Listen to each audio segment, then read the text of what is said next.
Hello students, welcome to MJC Learning. Today's topic is from Chapter 4, Business Services of OCM subject. There are various types of business services. Insurance is one of them which is playing very important role. Insurance is an arrangement by which a company undertakes to provide a guarantee or compensation for specific loss, damage, illness, or death. But to avail such service, payment has to be done in the form of premium. As all of you have heard, for any type of insurance policy, premium has to be paid to the insurance company. So, what is insurance? Insurance is a means of protection from financial loss. It is like a risk management. There are various types of risks, such as death by accident, loss by fire, theft, and sometimes natural calamities. Insurance is a way by which loss can be minimized. And insurance is a contract between two parties, that is, insurer and the insured.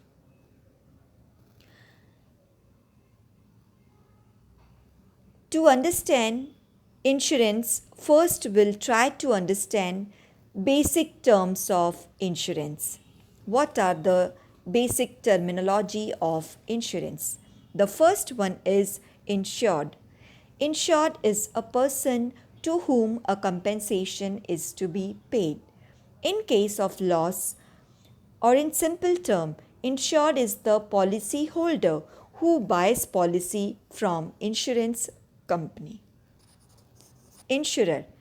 Insurer is the company who agrees to pay compensation to the insured or policy holder in case of any loss. But for that, insured has to pay regular premium. Now, what is premium? Premium is the amount which insured is agreed to pay to the insurer. Policy. Policy is the statement of contract between the insured and the insurer. Claim. It is the demand made by the insured to the insurer as a compensation for loss occurred due to mishap. Proposal. It's a written request by the insured to the insurance company to issue an insurance policy. Subject matter. It is subject against which the policy is taken by insured. So there are various subject areas like health, life, car, accident, travel, home.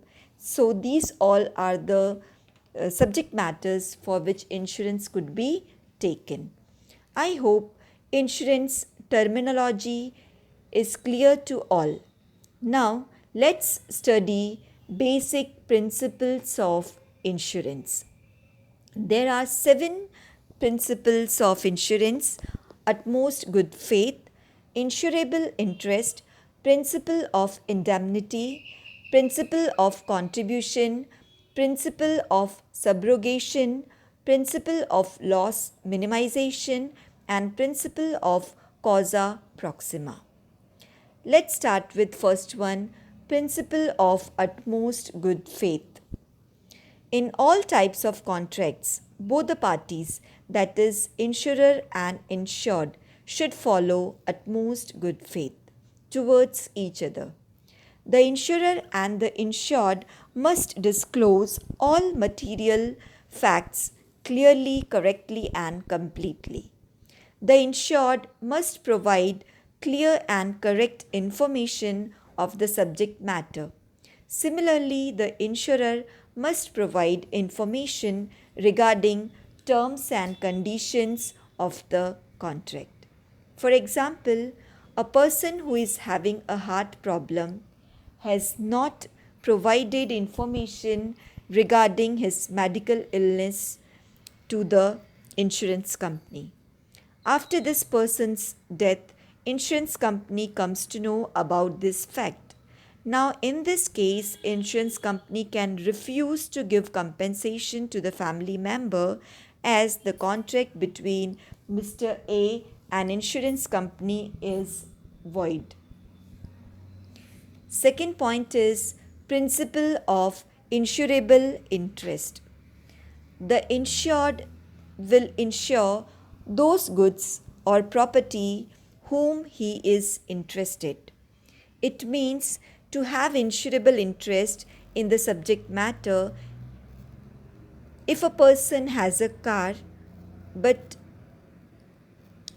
the car is in very bad condition, then obviously that person will not take insurance policy for that car.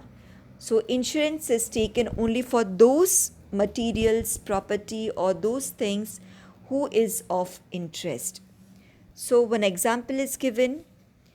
For a person, insurable interest is either his life or property. For a wife, insurable interest is life of her husband. For a businessman, insurable interest will be goods, his business property. And for a partner, insurable interest will be life of a partner. Next point is principle of indemnity. Here, indemnity means guarantee or assurance to put the insured in same financial position in which he was prior to the happening of the event. This principle is applicable to fire, marine, and general insurance and not applicable to life insurance because the value of human life cannot be assessed in monetary terms. Let's go for example. Mr. A insured his property of rupees 5 lakhs. He faced loss by fire of 2 lakhs. Now, Mr. A can claim up to 2 lakh amount from insurance company because his actual loss is 2 lakhs. So here, in principle of indemnity, whatever would be the actual loss, that will be compensated by the insurance company. Though insurance is taken for 5 lakhs, company will pay only 2 lakhs. Why? Because actual loss is of 2 lakhs. So while taking insurance, in this case, principle of indemnity, 2 points is kept in mind. First, the insurer should not pay more than the actual amount of the loss. And second, the insured should not profit from a covered loss. Here, the mentality of insured should not be like that. If he faced loss, he should make profit from that mishap. Principle of subrogation. In this principle, the insured is compensated for the loss. Once compensation is paid to insured by the insurer, the ownership of property passes on to the insurer. This principle is applicable to all contracts. Let's try to understand with the help of an example. A person has insured his furniture for rupees 50,000 against fire, and a part of the furniture was destroyed by the fire. Part of the furniture destroyed by the fire, and his actual loss was 30,000. He has insured against 50,000, but actual loss was of 30,000. It means 20,000 rupees values amount product is still with him. Now insurer will pay compensation of rupees 50,000 to the insured because his policy is of 50,000 against fire, That's why insurance company will pay 50,000 compensation to the person or to the insured. But loss is only of 30,000 and compensation is of 50,000. So what insurance company will do?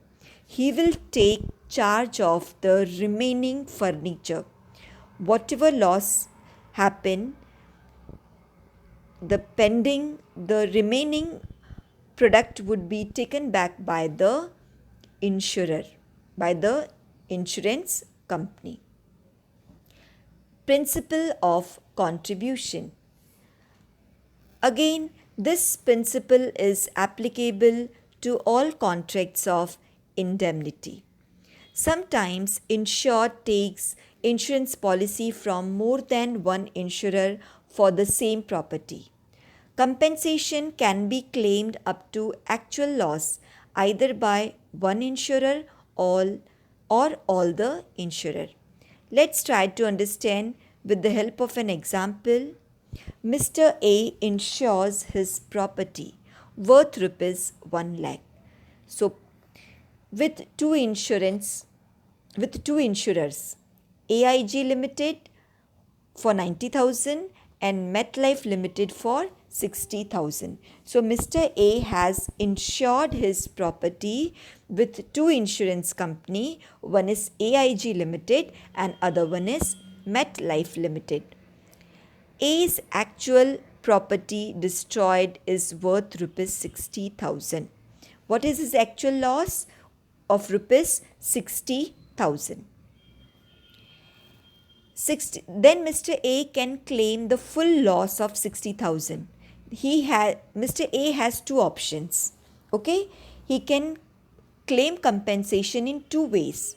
In case of principle of contribution, there are two options through which Mr. A can claim compensation from the insurance company. First option is either he can take full amount 60,000 from one insurance company. So he can claim the full loss of 60,000 either from AIG Limited or MetLife Limited. Either AIG will pay 60,000 or MetLife will pay 60,000.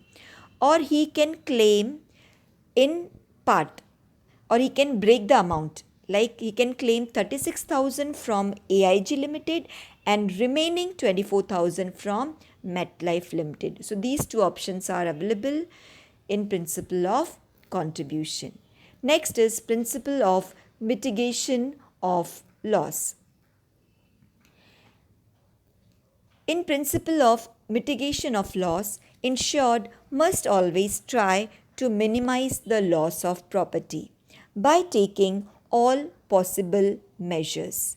He has to take all possible measures to stop, to control, or to reduce the loss, because after all, insured is responsible for his property and he should avoid unnecessary loss. Let's try to understand with the help of an example. Mr. A's house is on fire due to electric shock. In this incident, Mr. A must try his level best to stop the fire by all possible ways. He can call fire brigade. He is supposed to use fire extinguishers. So, this principle of mitigation of loss, it states that the person whose property is on risk must not remain inactive during mishap only because his property is insured and he will get compensation from the insurance company. Even the insured has to try to mitigate the loss, to minimize the loss. And the last one is principle of causa proxima. Sometimes loss is caused by more than one reason. Then the proximate or nearest cause should be taken into account. The property may be insured against some specific policy. Loss not all types of losses. The one person can take either loss by fire or loss by theft. Not he would not take all the policies. For example, a house was insured against the risk of theft, and there was theft in the house. And before leaving the house was set on fire by thieves. Now there are two causes of loss: loss by theft and loss by fire also. Because first, what happened? Loss by theft. Then what thieves have done? They burned the house, and that's why second reason for loss is loss by fire. And insurance is taken only for loss by theft, not for loss by fire. Here, insurance company will pay compensation only for loss by theft and not for loss by fire, as the house was insured against theft. So in this way, we finished all the principles of insurance. Thanks for watching.